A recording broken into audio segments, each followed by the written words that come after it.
सभी पत्रकार बंधुओं को नमस्कार। आज की प्रेस वार्ता दो प्रमुख मुद्दों पर है। पहला तो ये कि 3 बार के निर्वाचित मुख्यमंत्री अरविंद केजरीवाल जी के साथ और पंजाब जैसे सूबे के मुख्यमंत्री भगवंत मान जी के साथ जो कल जेल में व्यवहार किया गया, उसके बारे में अपनी बात रखूंगा। और दूसरा विषय, भारत के प्रधानमंत्री जी ने कल अपने इंटरव्यू में बहुत सारे मुद्दे उठाए हैं, जिसका बिंदुवार आपके सामने मैं जवाब दूंगा। अरविंद केजरीवाल जी ने देश की जनता के लिए, दिल्ली की जनता के लिए, जिस जनता के लिए उन्होंने एक बेटे, एक भाई की तरह काम किया, उस जनता के लिए एक संदेश भेजा है कि मेरा नाम अरविंद केजरीवाल है और मैं आतंकवादी नहीं हूं। मेरा नाम अरविंद केजरीवाल है और मैं आतंकवादी नहीं हूं। ऐसा व्यवहार आप अरविंद केजरीवाल जी के साथ कर रहे हैं, आतंकवादियों जैसा। आपको शर्म नहीं आती? प्रधानमंत्री जी अपनी दुर्भावना में इस कदर अपनी नफरत में आप आगे बढ़ चुके हैं कि उनके परिवार से, उनकी पत्नी से उनकी मुलाकात बीच में शीशे की दीवार खड़ी करके आप करते हैं।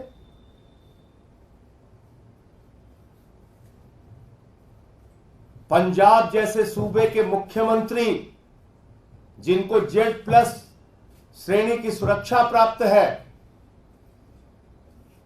दिल्ली के 3 बार के निर्वाचित मुख्यमंत्री की मुलाकात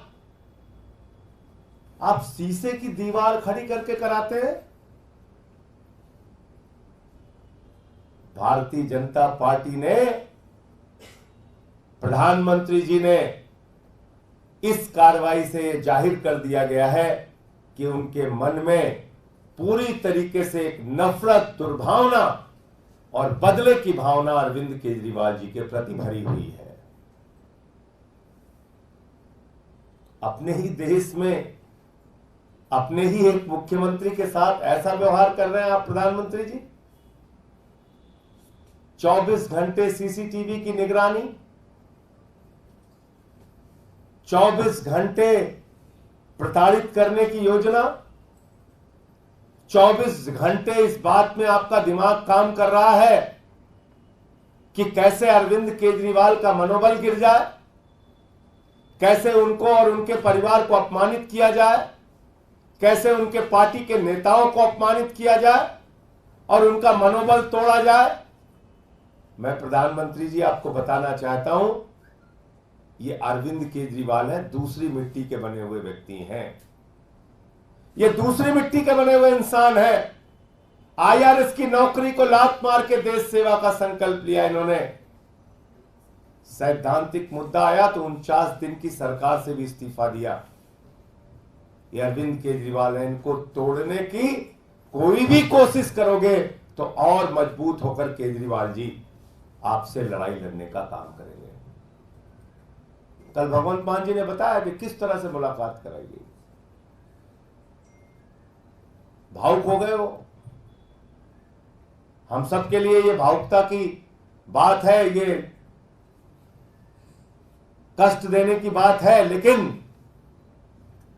भारत के प्रधानमंत्री और भाजपा के लिए ये शर्म की बात है। आप अपने आप में भी अगर कभी 1 मिनट सोचते होंगे तो अपनी इंसानियत को मारने का काम आप कर रहे हैं। अपनी इंसानियत को मारने का काम भारतीय जनता पार्टी और देश के प्रधानमंत्री कर रहे हैं। इससे आप कोई अच्छा संदेश देश में नहीं दे रहे हैं प्रधानमंत्री जी। इससे कोई अच्छी धारणा इस देश के लोग आपके बारे में बनाएंगे, ये कभी मत सोचिएगा। तो इसलिए जो कुछ जेल में केजरीवाल जी के साथ हो रहा है, आम आदमी पार्टी उसकी भर्त्सना करती है और यह कृत्य हिटलर शाही का कृत्य है, तानाशाही का कृत्य है और केजरीवाल जी को तोड़ने की मंशा है। लेकिन केजरीवाल टूटेगा नहीं, केजरीवाल झुकेगा नहीं, केजरीवाल लड़ा है, केजरीवाल लड़ेगा और दिल्ली की जनता के लिए काम करते रहे हैं, काम करते रहेंगे। अब दूसरा विषय, कल भारत के प्रधानमंत्री आदरणीय नरेंद्र मोदी जी ने एक इंटरव्यू दिया, काफी विस्तार से इंटरव्यू दिया। लेकिन उस इंटरव्यू में जो सबसे ज्यादा हैरान करने वाली बात थी, जो सबसे ज्यादा चौंकाने वाली बात थी कि भारत की आजादी के बाद देश का एक प्रधानमंत्री आजादी के बाद के हुए सबसे बड़े महाघोटाले को खुलेआम डिफेंड कर रहा है। भारत के प्रधानमंत्री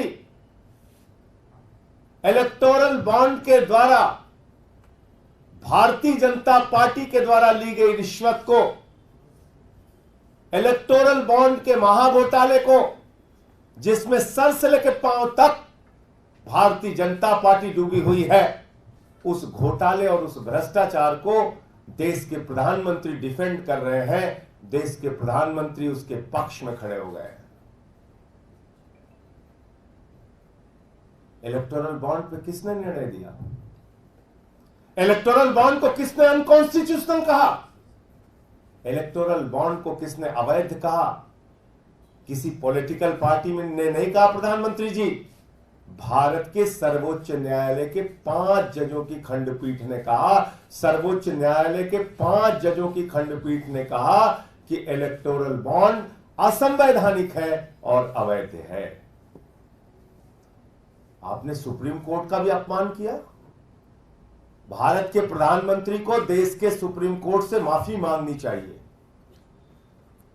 भारत के प्रधानमंत्री को सुप्रीम कोर्ट के फैसले की आलोचना करने के लिए और इलेक्टोरल बॉन्ड के भारतीय जनता पार्टी के भ्रष्टाचार को डिफेंड करने के लिए इस देश की जनता से माफी मांगनी चाहिए।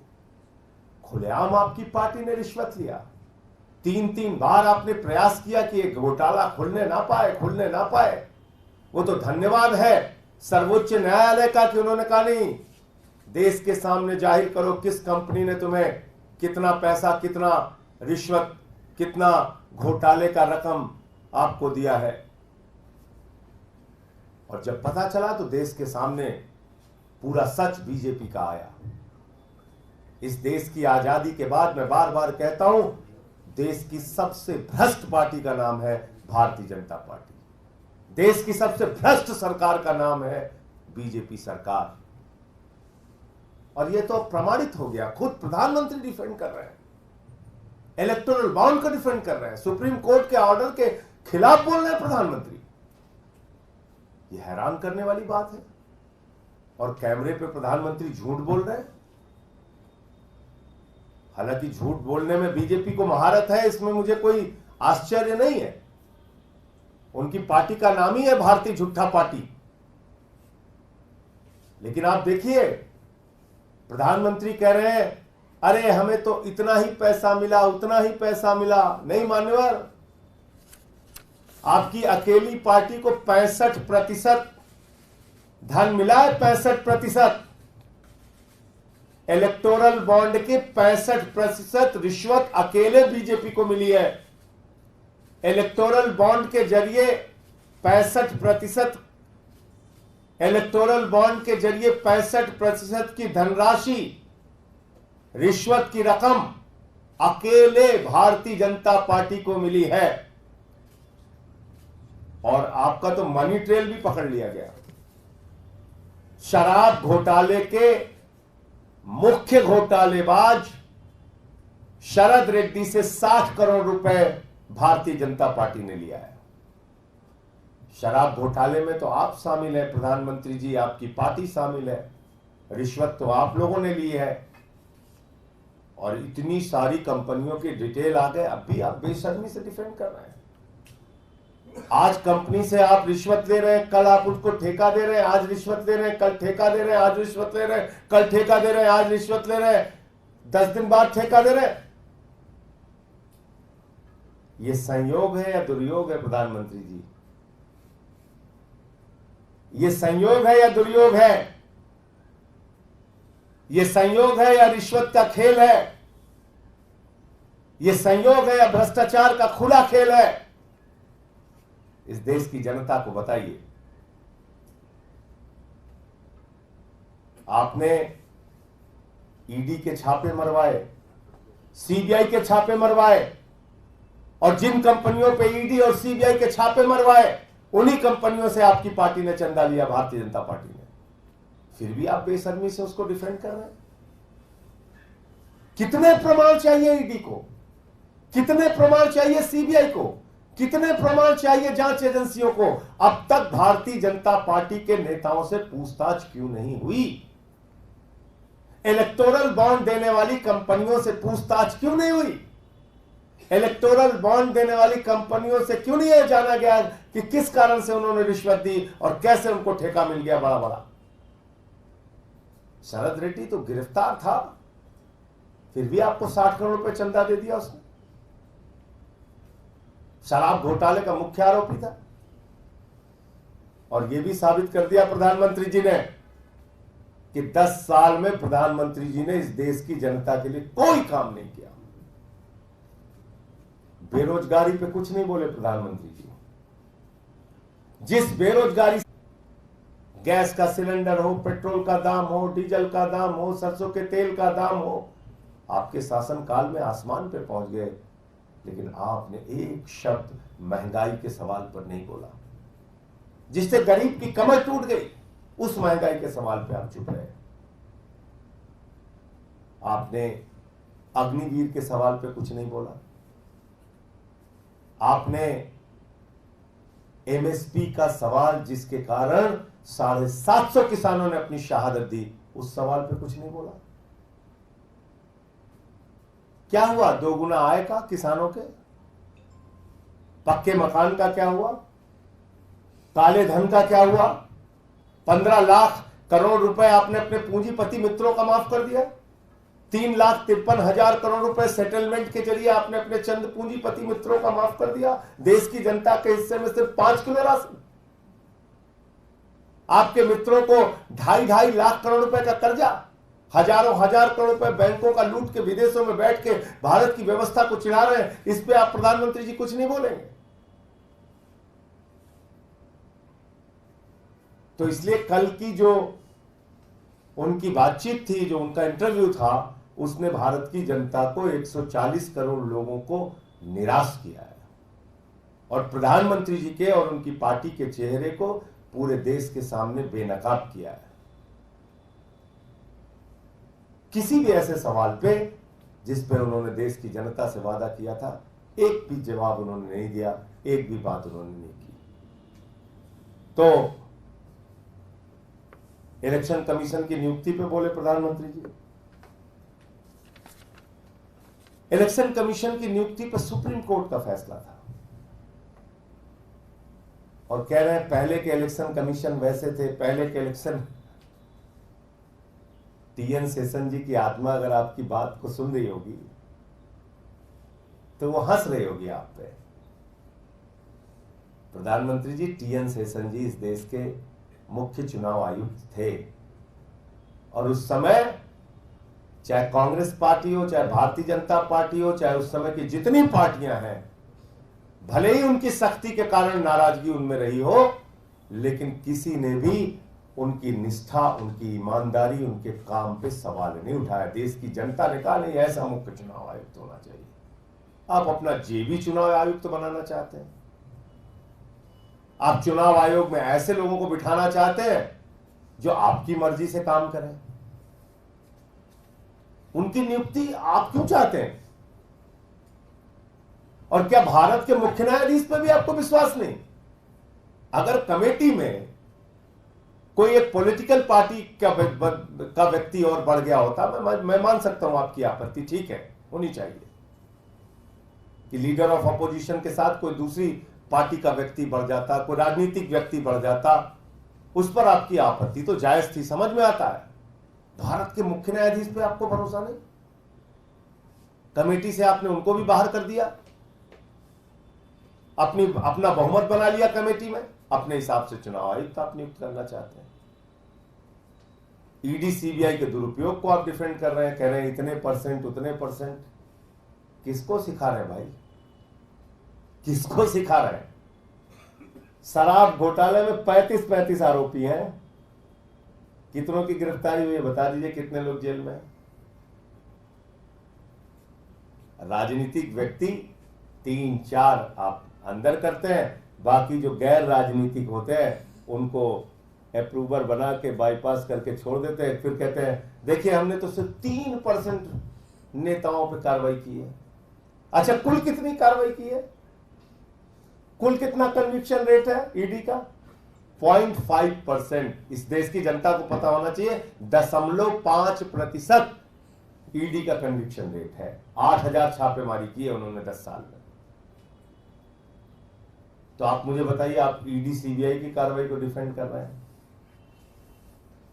आपकी तानाशाही को, आपके पार्टी के भ्रष्टाचार को इस देश की जनता अब जान चुकी है, और यह भी जान चुकी है कि अब आप महंगाई पे नहीं बोलेंगे, अब आप किसानी पे भी नहीं बोलेंगे, अब आप बेरोजगारी के सवाल पे भी नहीं बोलेंगे। क्या ललकार के आप 14 के पहले कहते थे घर से निकलना तो सिलेंडर देख के जाना, इस बार तो आपने नहीं बोला प्रधानमंत्री जी।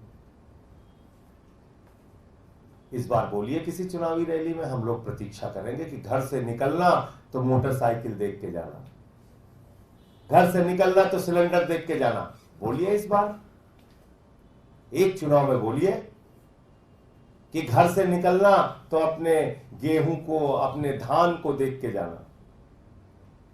बोलिए, तो आपको सिखाएगा किसान इस देश का नौजवान, इस देश की माताएं बहनें जो महंगाई से, बेरोजगारी से, अपनी समस्याओं से, अपनी दुश्वारियों से जूझ रहे हैं। तो मुझे इतनी बात कहनी थी। आपका कोई प्रश्न हो तो आप पूछ सकते हैं। ईडी की कार्रवाई पे आप बोल रहे हैं, उन्होंने कहा कि 97% केसेज उन लोगों के खिलाफ है जो गैर राजनीतिक है, इस पे भी कुछ सवाल क्यों उठा रहे हैं? तो मैं तो एक छोटा सा उदाहरण दिया ना, आप दिल्ली के एक्साइज पॉलिसी का मामला देख लीजिए। इसमें आपको मेन टारगेट क्या है, मेन मकसद क्या है? आम आदमी पार्टी को बर्बाद करना। और इसमें गैर राजनीतिक व्यक्तियों की गिरफ्तारियां तो ज्यादा है, 35 आरोपी हैं इसमें। और राजनीतिक व्यक्ति में अरविंद केजरीवाल हो गए, मनीष सिसोदिया हो गए, संजय सिंह हो गए, और के कविता हो गई, 4। तो 31 तो गैर राजनीतिक हो गए ना। तो ये आंकड़ों का खेल किसके साथ खेल रहे हैं आप? किसको मूर्ख बना रहे हैं? एक केस आप बनाते हैं हेमंत सोरेन को टारगेट करने के लिए, उसमें आपने 50 लोगों पे कार्रवाई कर दी। फिर कहेंगे देखिए साहब 49 तो गैर राजनीतिक है, 1 राजनीतिक है। गलत तो नहीं कह रहा हूं, अगर कोई आपको इस पे मेरी बात में गलत लग रहा हो तो पूछिए मुझसे। टारगेट होता है पॉलिटिकल व्यक्ति, जो राजनीतिक व्यक्ति है, जिसकी पार्टी को तोड़ना है। उसकी आड़ में आप 100 गैर राजनीतिक लोगों को गिरफ्तार कर लेते हैं। फिर कहते हैं देखिए साहब हमने तो एक ही आदमी पे कार्रवाई की है, बाकी 99 तो गैर राजनीतिक है। ये आंकड़ों की बाजीगरी है, खेल है।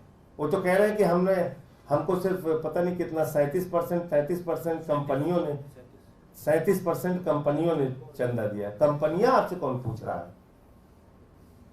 कंपनियां कौन पूछ रहा है आपसे? आपसे तो यह पूछ रहा है कि जिस कंपनी को आपने ठेका दिया उसके पहले उससे आपने रिश्वत कैसे ली? जिस कंपनी पे आपने ईडी सीबीआई के छापेमारी करवाई, आपकी एजेंसियों को पता था कि इन्होंने घोटाला किया है, उससे आपने चंदा कैसे लिया? और चंदा आपने 65% लिया है और गिना रहे हैं आप कंपनियां। मतलब एक आदमी को एक कंपनी से 1,000 रुपए मिला और एक आदमी को 10 कंपनियों से मिला के 100 रुपए मिला, 10-10 रुपए सबने दे दिया।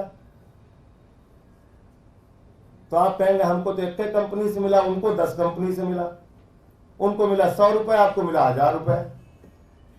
पता नहीं क्या क्या आप कंपेयर करते रहते हैं, कैसे देश की। अरे ये मूर्ख बनाने की पराकाष्ठा हो चुकी है प्रधानमंत्री जी।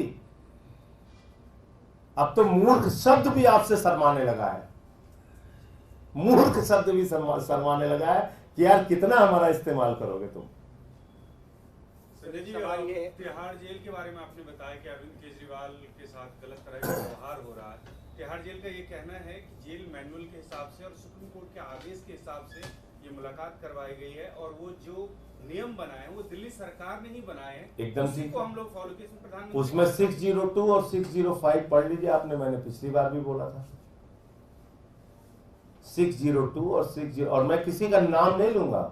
एक नाम आप पूछिए कि किस मुख्यमंत्री, एक नाम तो पूछे कि जब से तिहाड़ जेल बनी है तब से इस तरह से आतंकवादियों की तरह ऐसे बीच में शीशे की दीवार बना के आपने किस मुख्यमंत्री की मुलाकात की। इतना सवाल तो आपका बनता है मेरे ख्याल से तिहाड़ प्रशासन से। उनको नाम बताने दीजिए, उनसे पूछिए तो कि भैया किस मुख्यमंत्री की मुलाकात आपने इस तरह से कराई है आज के पहले।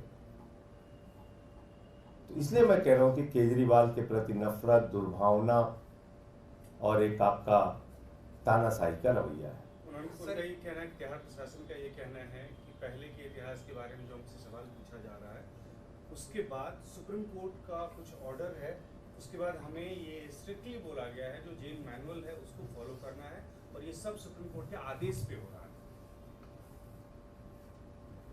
चलिए जेल की बातें खोल दूं आपको। हाँ बताइए ना। खोलो।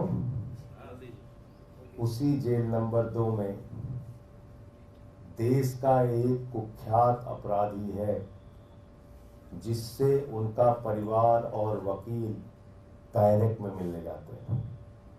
ज्यादा मत खुलवाइए, मैं रह के आया हूं 6 महीने। और किसकी किसकी मुलाकात ऑफिस में होती है उसकी लिस्ट बोल दूंगा तो फिर, और इसलिए मैं जेल प्रशासन को तो जान रहा हूं कि वो एक मोहरा है, मैं उनका नाम क्यों लूं, लेकिन मुलाकात होती है। और ये मैं कह रहा हूं 6 महीने रह के आया हूं, इस आधार पे कह रहा हूं कि ऑफिस में मुलाकात होती है, जेल में मुलाकात होती है, बहुत सारे लोगों की मुलाकात होती है, और एक कुख्यात अपराधी की मुलाकात उसके बैरक में होती है, उसके वकील से, उसकी पत्नी से। तो नाम भी बता दीजिए। छोड़ दीजिए, सर आप पता कीजिए कुछ काम, से लाया गया यही पकड़ा गया। कुछ काम आप कीजिए, सर एक सवाल, कुछ काम आप कीजिए, लेकिन इसके बाद प्रधानमंत्री जी से मौका लगे तो पूछ लीजिएगा कि भाई वो कुख्यात अपराधी से भी खतरनाक केजरीवाल है क्या। ये तो बता दिया वो अपराधी इंडिया से पकड़ा गया कि इंडोनेशिया से। अब इतना जानकार आप हैं, आप इतने सीनियर पत्रकार हैं, आपको सब पता है। एक सवाल ये है कि जेल का, आपको सब पता है, और आप आज चाहेंगे तो आपको आज पता चल जाएगा। और लेकिन चलाइएगा खबर जरूर, मैं कह रहा हूँ पूरी जिम्मेदारी से इस बात को। सर जेल का जवाब बोर्ड से संकल्प सभा की शुरुआत आज से होने जा रही है, लेकिन सवाल ये उठ रहे हैं कि आप अपनी ही सीटों पर कर रहे हैं। कांग्रेस की जो 3 सीट हैं, क्या वहां पर जेल का जवाब बोर्ड से नहीं दिया जाएगा?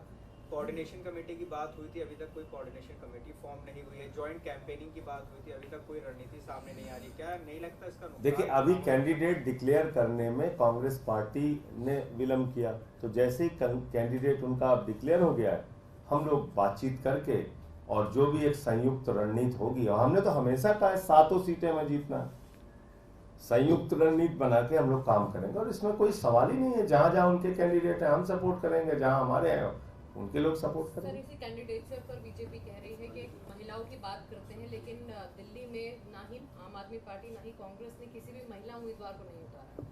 देखिए जहां तक बीजेपी का सवाल है, उसको तो महिलाओं के बारे में कुछ बोलने का अधिकार ही नहीं है।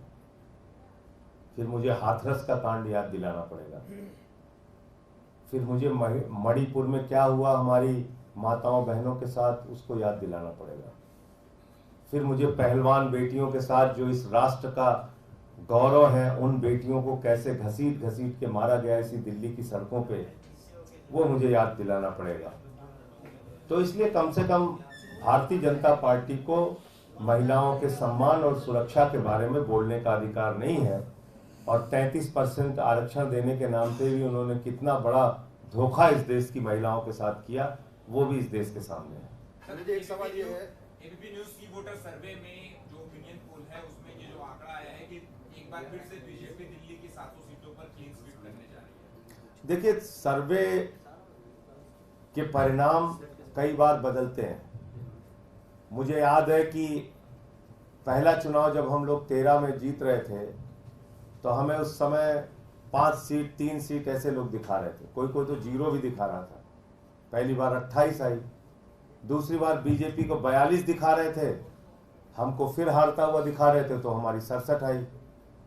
तो इसलिए जहाँ तक सर्वे के परिणाम का सवाल है वो कई बार परिवर्तित होते हैं और मुझे उम्मीद है कि देश की जनता महंगाई, किसानी, बेरोजगारी, इन सवालों पर अगर वोट देगी तो बीजेपी के खिलाफ वोट देगी और बीजेपी बुरी तरीके से हारेगी। और दिल्ली में तो परिस्थितियां बदल चुकी हैं।